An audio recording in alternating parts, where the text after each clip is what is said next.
live. Oh, is this thing on? I don't care. I want him to hear. This is the Pregame Show, your early morning shot of sports on 95.7. The Lakers. Come on.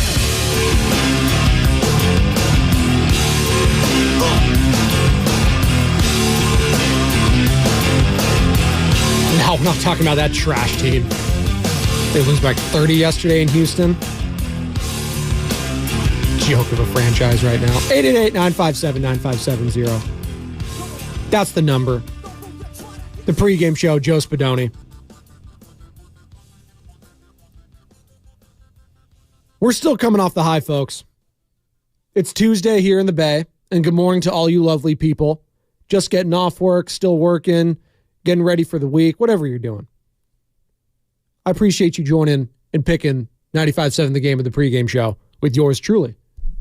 Coming off the high of an emotional comeback and your second Super Bowl appearance in 4 years, 49ers fans. The faithful. Now, you start looking a little bit ahead. Not saying you can't still bask in it, but this is where you start looking forward and looking at the matchup and being like, oh man, we're playing Patrick Mahomes and Andy Reid again. It's time for redemption. I'm not saying revenge. I'm not saying vengeance, because that's not the Jedi way. Yes.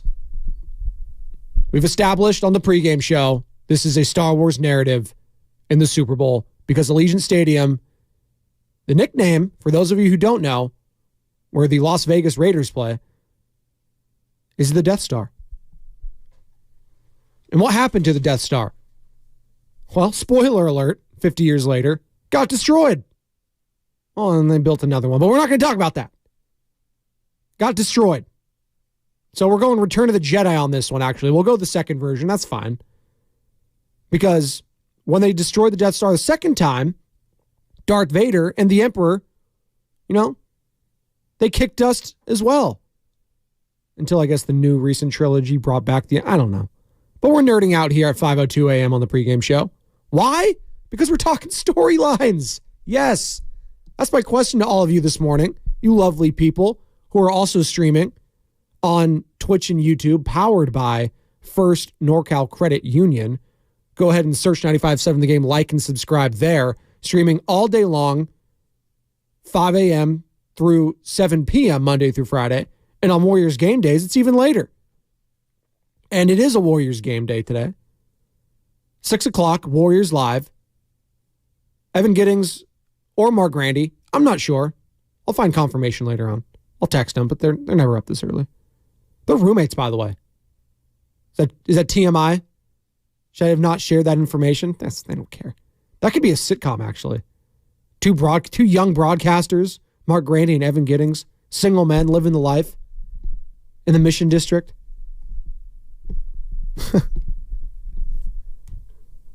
Mark Grandy doesn't fit. He doesn't seem like a mission guy to me.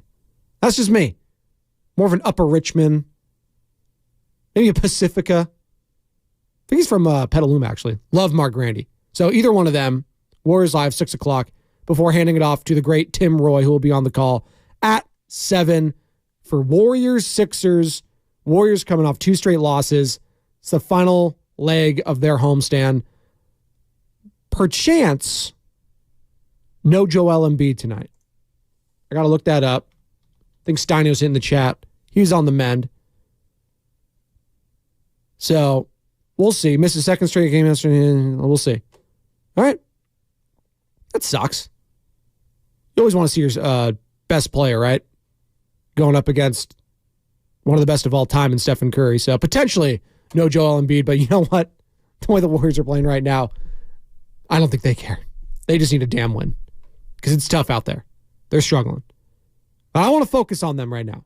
We'll have time to talk about them a little bit tomorrow, depending on what they do tonight. Because if it's another Easter egg and it's a no-show, I'm not going to give them a breath. Saturday night was entertaining, but they need to start stacking wins if they want us to talk about them. Simple as that. Because it's Super Bowl week. So unless a major trade happens or something else, that's really the only time they're going to get major action on these airwaves. Hell, I've already spent 2 minutes talking about the game tonight. Probably more than enough. But I started the show talking about, storylines and obviously a little tongue-in-cheek, Star Wars, Brock Purdy. That's been done, right? You can use that for any single thing, any single underdog story, the rebellion versus the empire, the Patriots, and Bill Belichick was the emperor forever. Now he's, looking at jobs at Fox Sports maybe or something like that. He's done. Now Andy Reid has taken over. And this is the current dynasty in the league. Patrick Mahomes has gone to 4 of the last 5 Super Bowls.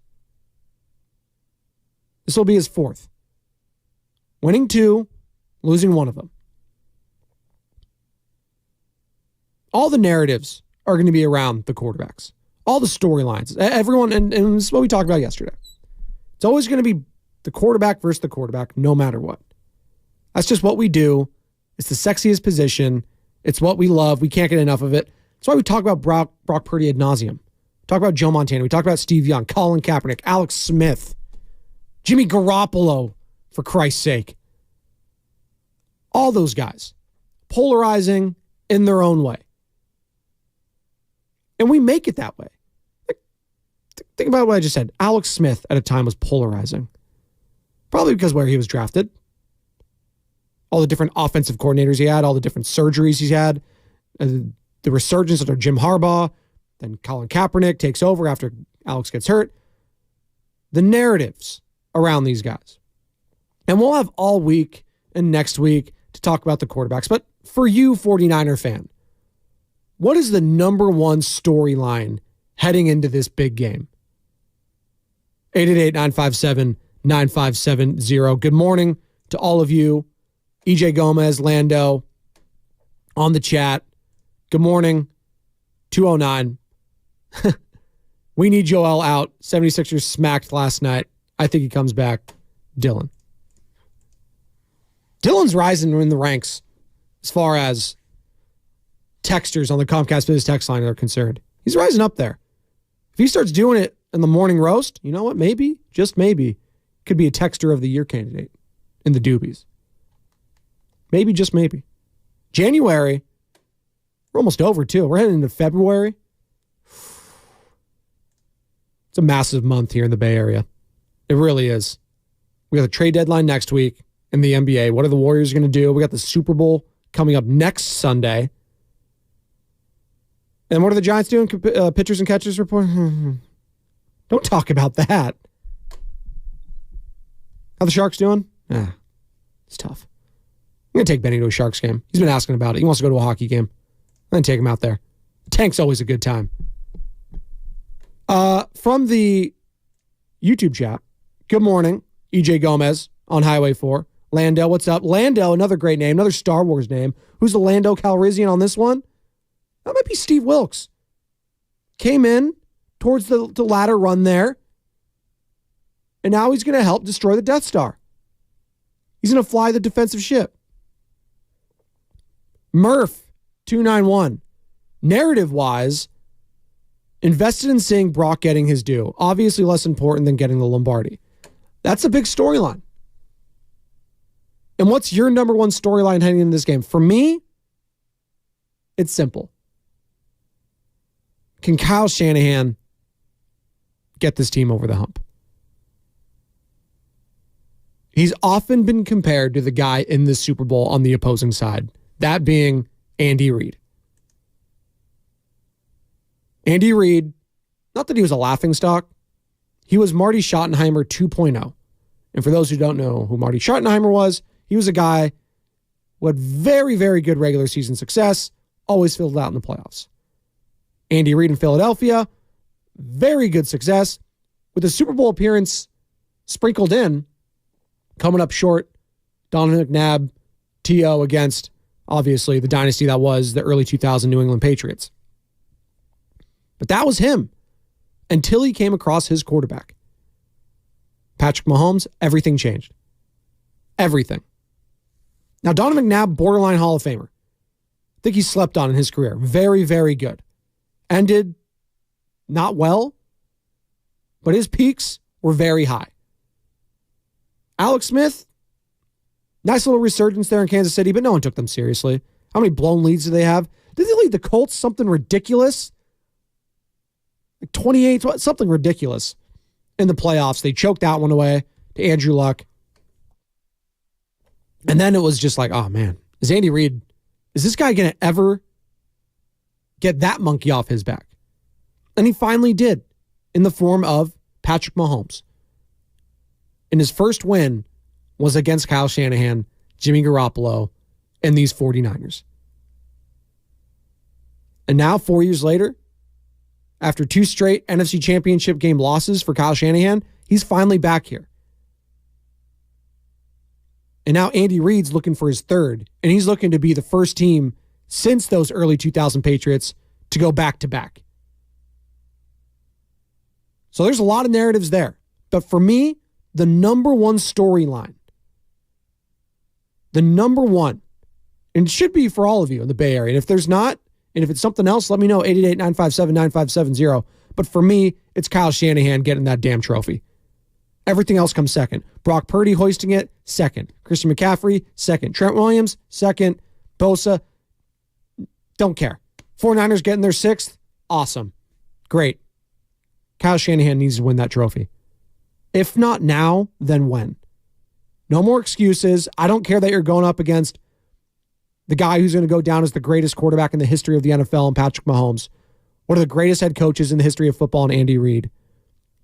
And one of the greatest dynasties, I should say, we have seen in professional football. Said one of, I didn't say the greatest, so all the people are going to say, oh, the Steel Curtain won 4, the Patriots, look at all that. I was like, I know. I said one of. I'm not saying they're the greatest dynasty of all time. But if they go back-to-back for the first time in, 20 years? It's pretty damn impressive. Let's go out to our guy, Mitchy Mitch, out in Jersey. What's going on, Mitch? Good morning. How you doing? I hope it's warm out there for you. Not warm enough. Because I got to wait another 6 weeks. I think the running game, had Kyle ran that ball when the running game was working, I would have won that first matchup. You got Chris McCaffrey. You got a guy that could start for some teams, Elijah Mitchell.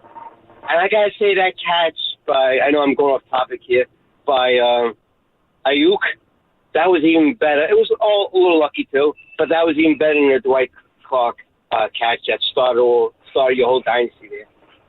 What do you think? And thanks for taking my call. There he is. That's Mitch in New Jersey. 49ers running game is going to be massive. That's why it's early. I'm not going to give my final prediction, but I really like the Niners in this matchup. I do. If you go on DraftKings, go on any of your sporting books right now, it opened up at Niners -3. It got down to -1 and Chiefs +1. And now it's bumping back up to Niners -2 in this game. So what does that tell you? Well, they jumped out as a 3-point favorite. So Vegas likes them. The early money, a lot of the public money, the regular Joe Schmoes who just had the championship games fresh in their mind are just like, oh, you just see what Patrick Mahomes and Kansas City, what they just did to Baltimore in Baltimore? That was impressive. I'm putting all my money on Kansas City. Are you kidding me? At +3? Let's grab that. The Niners, they almost just lost to Detroit. They've never even been to a Super Bowl. So that was that quick reaction. And it went all the way down to Chiefs +1. That's 2 full points in the direction of the Chiefs right there. So all that money coming in. Now it's tilting back and it's regressing back to the mean. Now all the sharps, all the smart guys, quote unquote, in Vegas, the wise guys, they like the Niners. I like the Niners too, right now. When I look at Kyle Shanahan in this running game, and I look at the one weakness of the Kansas City Chiefs defense, which is physical, which is nasty, but it's run defense. And for the life of me, I don't know why Buffalo didn't stick with it more, and I don't know why the Ravens refused to go to it last week. I mean, 6 rushing attempts by the running backs? That's unacceptable. And I'm sure John Harbaugh's getting crushed in Baltimore in their sports media landscape because That is the one thing, shout out Odyssey, one thing that you have to do against this team is establish the run. And what does Kyle Shanahan and his 49ers offense hang their hat on? It's establishing the run. Now, I'll say this. Been a little difficult in the last few weeks. I know Christian McCaffrey ended up having 90 rushing yards. It's kind of a grind, kind of a slog. He had some openings, but teams are going to try to force Brock Purdy to beat them. You can expect the Chiefs to try to stop the run as well. Now, conversely, Chiefs are also going to try to run it on the 49ers run defense, which has not been great in these playoffs. Aaron Jones, 100 yards. 100 yards combined for Gibbs and Montgomery. You want to toss in that Williams run as well. So, it's going to be a game that I don't think a lot of people are anticipating. You know, the average public looks at Patrick Mahomes and the Kansas City Chiefs, and they automatically think Tyreek Hill. And it's not that. This team, very, very similar. Again, I said this yesterday, I'll say it again. Very similar to those Tom Brady Patriot teams of about a decade ago. Great defense, got the running game, Hall of Fame tight end, good wide receivers. An offensive line that's getting the job done. Difference is, all due respect to Tom Brady, and he's the GOAT right now, never mobile. Patrick Mahomes' mobility is going to be a huge factor in this, as is Brock Purdy's. So I'm just checking all these boxes right now. I'm getting excited. What's the number one storyline for you in this one? That's my question this morning, 888-957-9570. Because for me, it's Shanahan getting that monkey off his back. Not even close. 209 from the Comcast Business text line. CMC first game against Kansas City, they smacked the 49ers. You didn't know the plays, but had some success in a little bit of play. Yeah, I'm not going to put much stock into the game last year against Kansas City. I'm not. It means a whole hell of a lot of nothing. Two different teams, 2 different years, new quarterback. I put little to no stock into that game last year. Now, they didn't play this year, so I have nothing to go off of, but I understand 209, what you're trying to say, Kansas City and how they defended McCaffrey last year. Much, much different team. And then last year in the Super Bowl, I thought they did a hell of a job defending the run late in that game against the Eagles. Jalen Hurts did have some scrambles, but ultimately his fumble, trying to scramble away, ended up losing them the game, although that was more so just butterfingers on his part. Nick Bolton picks it up, runs it in the end zone, and that was the one mistake he had, and that was it. And again, it always goes back to mistakes in these games. We have this week, all next week, to break down the keys to the game, but early. That's the number one matchup within the game that I'm looking at. 49ers running game against Chiefs defense. Because if you get a lead on them, you milk it. This Chiefs offense is not built to come from behind. I understand that's counterintuitive to think about Patrick Mahomes, Travis Kelce. What are you talking about? I'm not saying count them out. I'm just saying if you build an early lead on this team, you can make things very, very difficult for them. Because this has been a down year for the Chiefs. I know what they've been doing in the playoffs has been special because their head coach and quarterback and their defensive coordinator, who I don't think is getting enough credit, Steve Spagnuolo, it's been unbelievable. Kind of surprising he hasn't, got a head coaching opportunity again after he flamed out with the Rams. I know he's a little bit older, but still kind of shocking. They went from an offensive-led and driven team to now a defensive-driven team within a span of, a year. It's pretty incredible.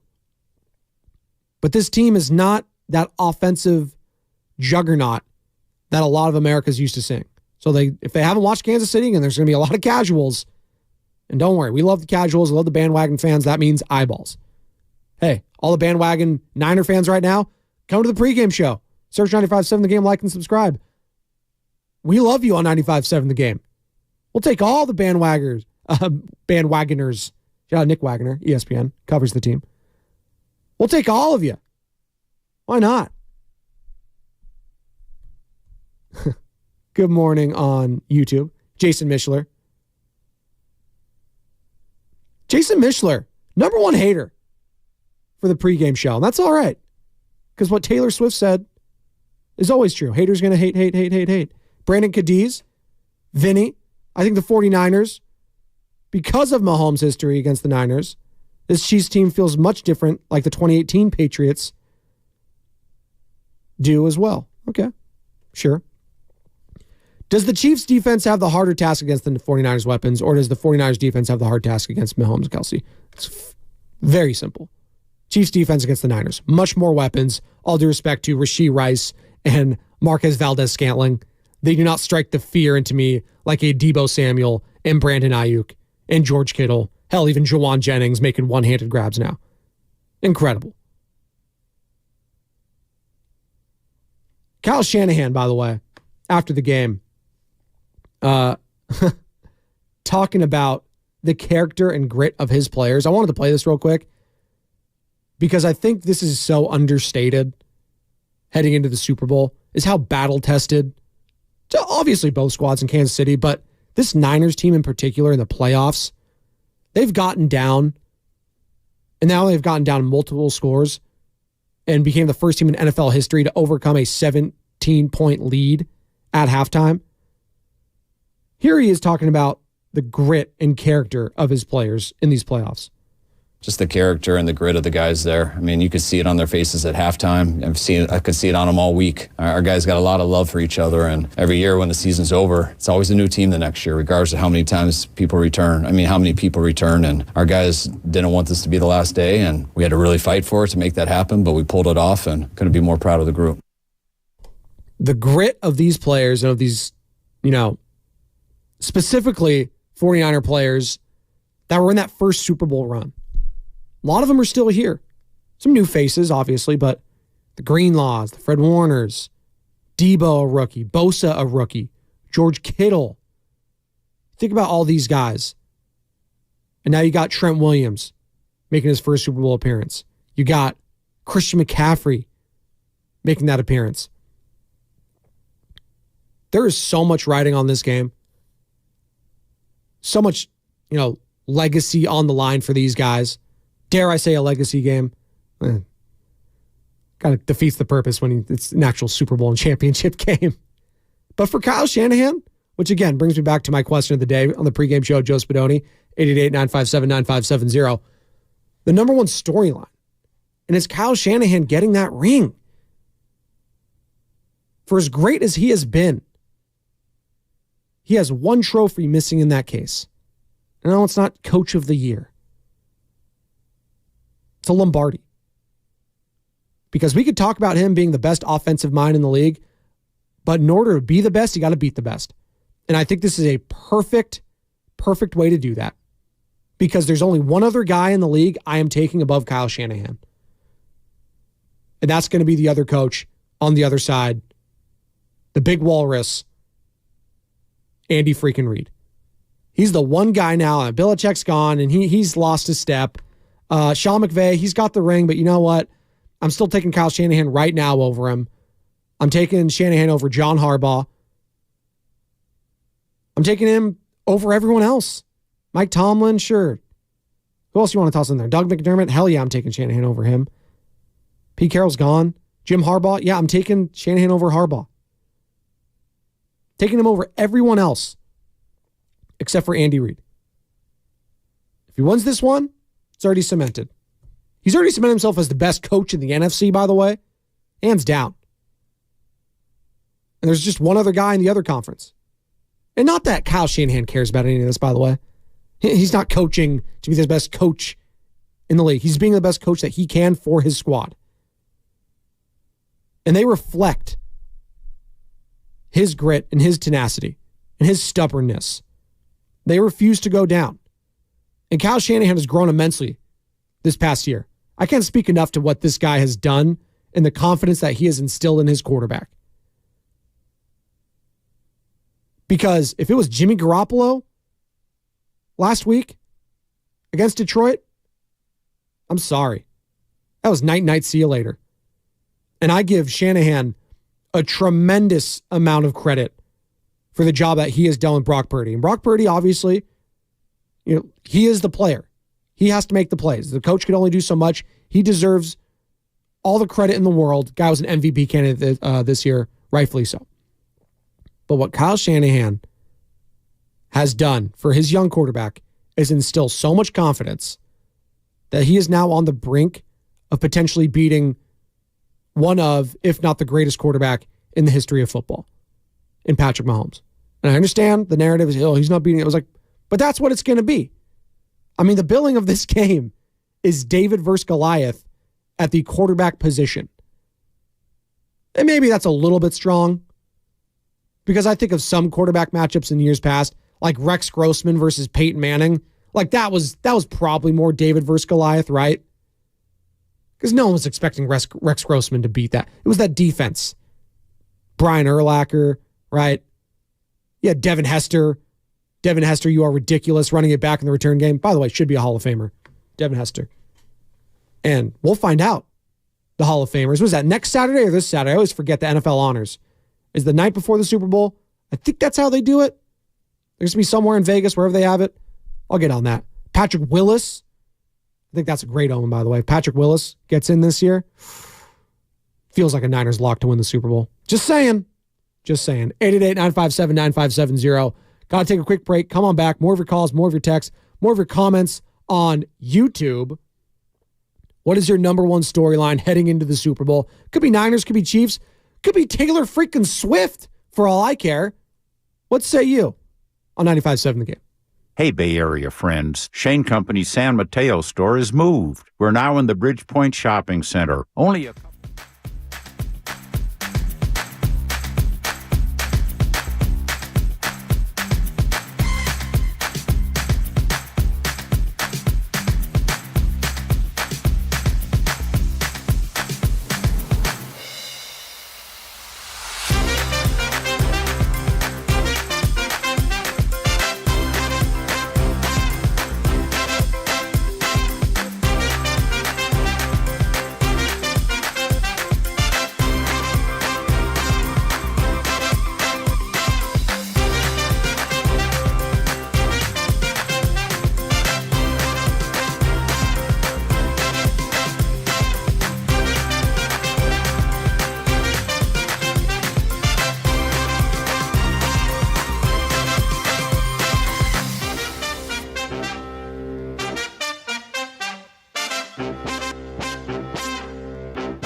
Thanks, Tim.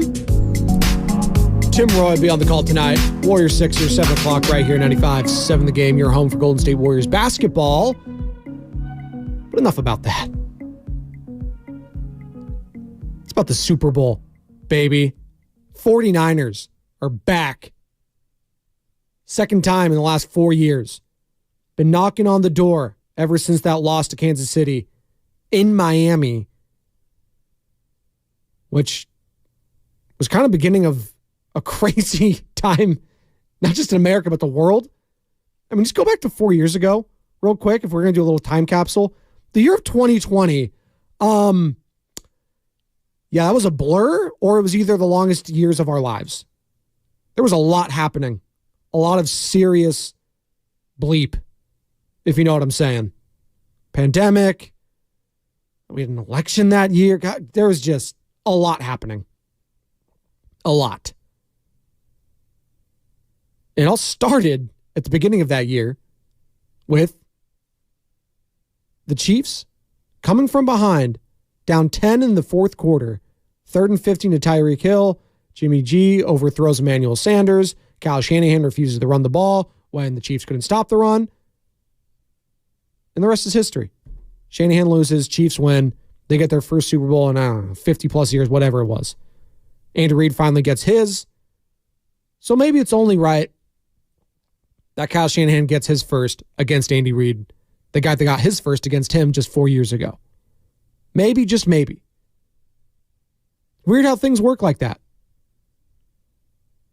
There's all these little weird coincidences when it comes to sports.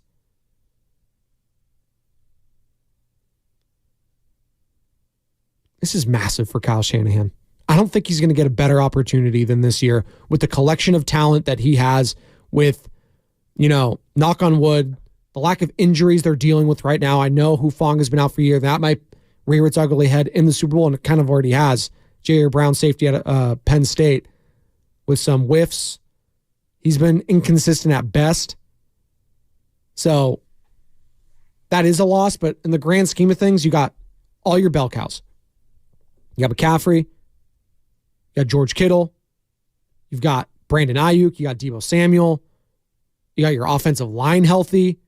Big Trent Williams. Your quarterback is healthy. He doesn't have a blown out elbow. And you got all your studs on defense. Outside of Hufanga. Bosa,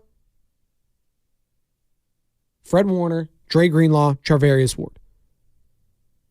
And those guys are going to need to make plays. They are. And there are going to be opportunities to be made in this game throughout. 888-957-9570. Good morning to all you lovely people just getting off work, getting ready for school. We're talking Super Bowl. And we're going to be talking Super Bowl these next 2 weeks. As a station, everywhere. All right? And there's no better place you want to be than right here. Bonte and Shasky, 6 to 10, 10 to 2, Steiny and Goo. Low Nealon yesterday, Evan doing a hell of a job filling in for Steiny. But low. Oh my God. Like, talking about energy, and this is about as much energy I can give you at 5:36 a.m., unless I'm really pissed off about something. But I'm not really angry about anything right now. Why should you be angry? It's a great time in Bay Area sports. It's a great time. Anytime your team in the Bay is in a championship game, what's there to complain about? I'm even talking about the Sharks. Hey, Sharkies get to the Stanley Cup Finals. I'll talk about them. Maybe I'll have to lean on Sam a little bit. I'll talk about them. The A's man. God. Don't get me started on that clown show.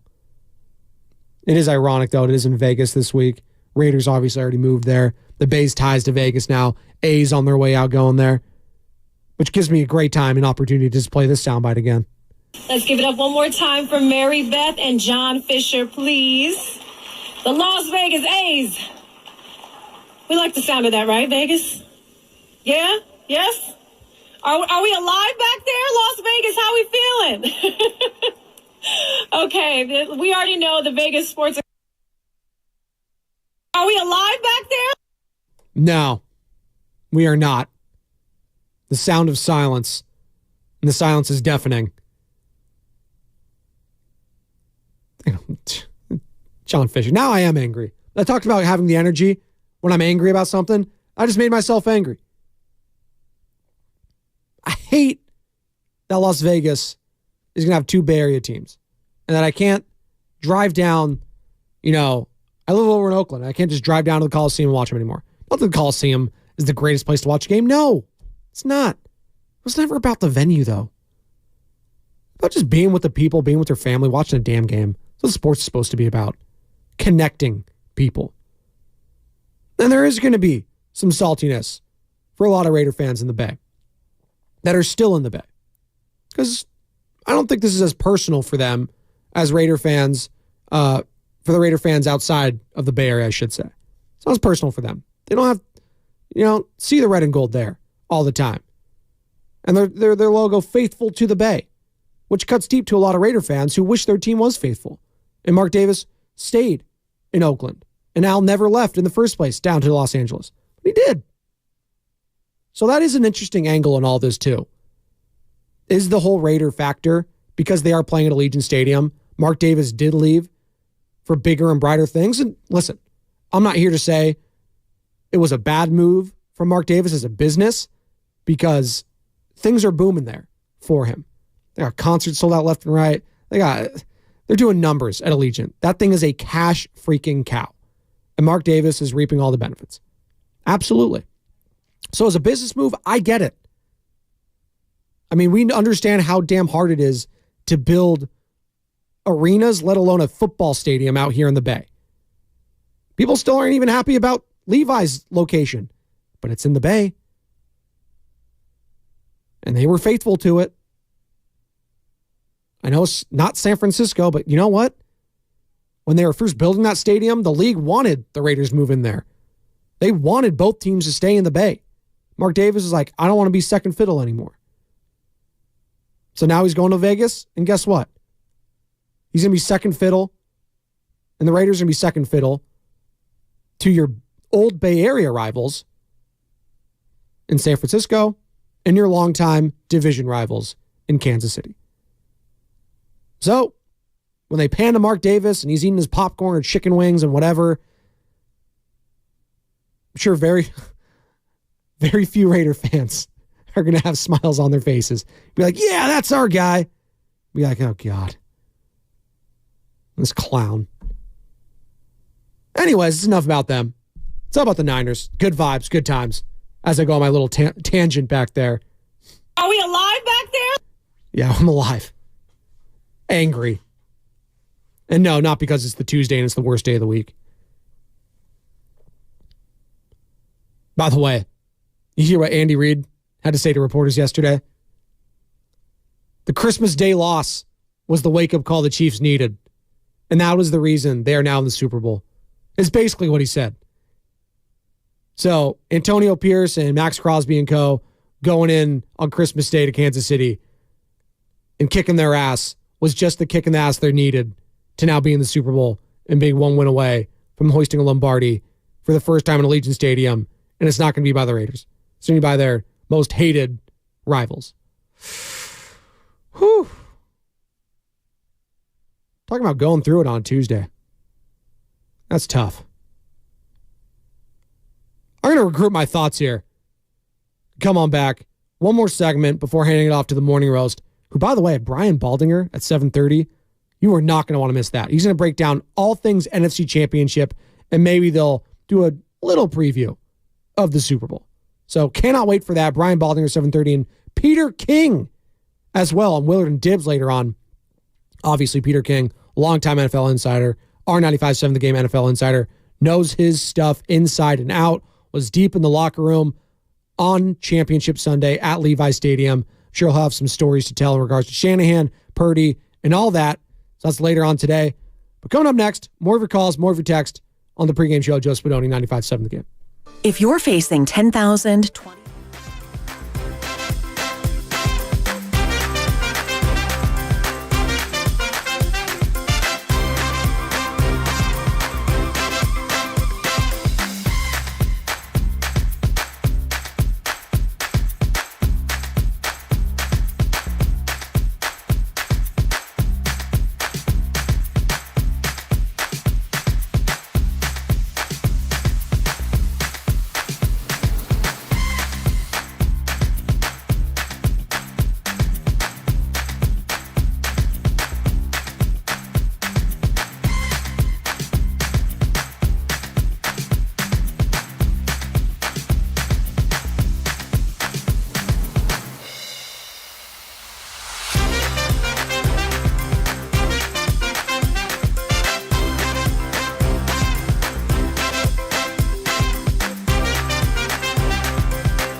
Welcome back. Pregame show, Joe Spadoni, 95.7 The Game. I agree, Joe Burrow. Let the guys taunt. Obviously, referring to the taunting penalty on Zay Flowers in the AFC Championship game. Cost the team 15 yards, and then what does Zay Flowers do? Fumbles the ball in the end zone. L'Jarius Sneed pops it out. The guy who was taunted by Zay Flowers gets the last laugh. Chiefs get the last laugh. They're now in the Super Bowl. That taunting penalty was, by the letter of the law, it was right. It was right. And the amount of people on their high horses, oh, you got to respect the game. No, trash talk is part of the game. Why do we think we love guys like Larry freaking Bird, Michael Jordan, Kobe? The trash talk, part of the game. Tom Brady, one of the, greatest athletes in the history of American sports. Also one of the biggest trash talkers. Unbelievably. Phillip Rivers. Guy talks trash, doesn't, cuss. Dadgummit. One of the biggest trash talkers. We love that stuff.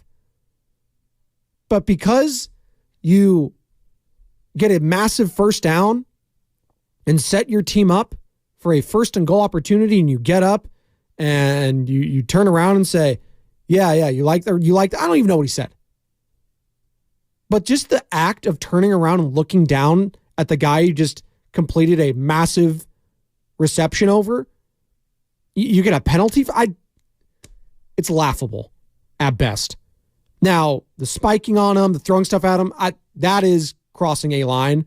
But if we're just talking and we're not saying anything malicious, like I always go back to Steve Smith Sr. Ice up, son. Ice up. Like, are we going to get flagged for that? Come on. It's a joke. Totally in agreement, Joey Burrow. Get healthy soon, buddy. Speaking of takes, Ryan Clark, former Super Bowl champion with the Pittsburgh Steelers, current ESPN analyst, NFL analyst, had some comments about Brock Purdy in recent weeks, specifically after the Packers game, saying, one of the hardest things I had to do this year was pretend that Brock Purdy deserved to be in the conversation with guys like Josh Allen, Patrick Mahomes, etc. Basically saying, we've jumped the shark on the Brock Purdy conversation. This guy doesn't deserve to be in the same breath as some of these other quarterbacks in the league. Here's Ryan Clark yesterday on ESPN talking about Brock Purdy. When you look at what Brock Purdy was able to do, Brock Purdy has separated himself from Dak Prescott. Brock Purdy has separated himself from Tua Tagovailoa. Brock Purdy has separated himself from guys like Kirk Cousins, from guys like Justin Herbert. He was asked in the most pressurized moment to be the best he could possibly be. And you know what magnifying glasses do, right? Think about this, huh? You in the club, right? You vibing, and she got on makeup, you know what I'm saying? She got her good weave in, her good wig on, and then the lights come on, right? You know what the lights do? The lights show the imperfections, right? Some of them scatter, and some of them walk closer to you. When they were looking for Brock Purdy's imperfections, he got closer to him. Brock Purdy became more of himself. He used his legs. He played above the X's and O's. Brock Purdy, in my opinion, if I'm looking at those two games Saturday, Brock Purdy did what we would have expected Lamar Jackson to do. Brock Purdy trusted himself. We agree with Brock Purdy put the football where it was supposed to be. Brock Purdy won the football game, down 17. Wow. What a 180 there from Ryan Clark. The best part of that was Stephen A. in the background saying, "Take notes, Molly," to Molly Kiram on First Take. God, Stephen A. And the analogy, I guess, right? You're in a club, the lights are dimmed down, the lights aren't bright. It's not the bright lights, and you look past all those imperfections and stuff like that, and Brock was having a hell of a year. Oh, well, the lights are on, though. You can see all the imperfections. But at the end of the day, he still got it done. So great. Ryan Clark's acknowledging that he's better than Dak Prescott, Tua, and then I guess the one that's kind of a hot take would be Justin Herbert, although Justin Herbert hasn't done as much as Brock Purdy has done in the playoffs. Hell, Justin Herbert doesn't have a playoff win. And I'm not saying it's the end-all, be-all. Wins aren't a quarterback stat, but it's part of it. And Brock Purdy and the team has accomplished more than the Los Angeles Chargers and Justin Herbert. Now we'll see with Jim Harbaugh, who's now taken over. Saw him wearing the powder blue. It's going to take some getting used to. Very weird. He's not wearing the red. He's wearing the blue. I know Michigan blue, but the powder blues is different. It's different. So Ryan Clark, after one game, is now willing to backtrack all the way there and basically say that he's a top 10 quarterback. After one game, he's now allowed to be in the conversation as a top off. A throw that should have been picked off. Hit the guy right in the hands and the face mask bounced off. A miraculous catch. One of the craziest catches we'll ever see in NFL history. And again, it's better to be lucky than good sometimes. But to use that game as, you know what, it's top 10 quarterback. Okay. I mean, the body of work throughout the regular season, I think, would have supported that more. The performances he had throughout the regular season, specifically against, the Cowboys and the Eagles, the, quote unquote, hierarchy of the NFC, I think that would have solidified it. But this past Sunday, I don't buy that. I don't buy that one bit. Oh, 5-1-0 going back to the taunting. Completely ignoring that Flowers shoved the defender back to the ground. Oh, God. Okay.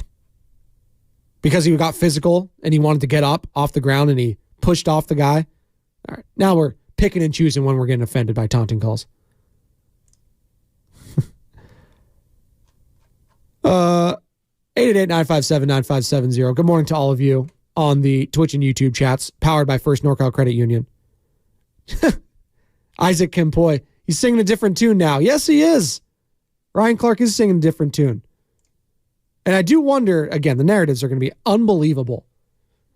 If the 49ers beat the Chiefs, and not that this is right or correct at all, but it's going to be Brock Purdy has now solidified himself right alongside Patrick Mahomes. That's just how it goes.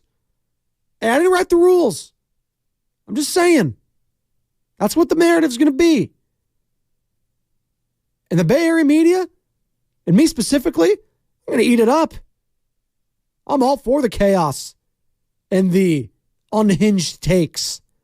I love it. And the apps are going to go haywire. The Nick Wrights of the world, all those.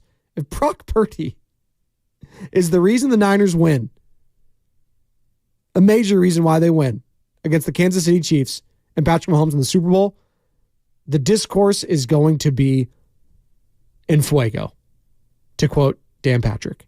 You know what else is en fuego? Starting tomorrow, we're given 2 opportunities each day, starting tomorrow, to come have eggs and toast with the roast. Let me explain. Starting tomorrow, you're going to have 2 opportunities every day to come in the studio with the guys for the morning roast and have some breakfast. How awesome is that? And that would be right before the big game. So again, starting tomorrow, be listening around 7:30 and 8:30. Those are your 2 opportunities. Tomorrow and then the rest of the week, 2 people will win each day, and then they could bring someone. So listen tomorrow, 7:30, 8:30, morning roast for more details. But eggs and toast with the roast, I'll give Lucas a 3 for that one. It's all right. I like the morning boast more. You can come boast with the morning roast. It's all right. But there you go. Because we're the people's radio station too. We've had all the watch parties. We have all this stuff. We've had, the summits. And we'll have another one, whether the 49ers win it or lose it. There will be another end of the year summit. Shout out Ballast Point Brewing. But next week, before the big game, Niner fans, you have opportunity. Come hang out. Come see my studio where Sam Lubman and I lurk in the morning. It's great. It's magical back there. I think there's some coffee stains already. There you go. You know what else is great and magical? Brian Baldinger, 7:30. And he's joining Bonte and Shasky on 95.7 The Game. Have a good weekend, everyone. Good rest of your day. Weekend. It's not Friday, Sam. I scared Sam there for a second. He's like, really? It's already? It's not. Have a good day, everyone. You're listening to 95.7 The Game, KGMZ.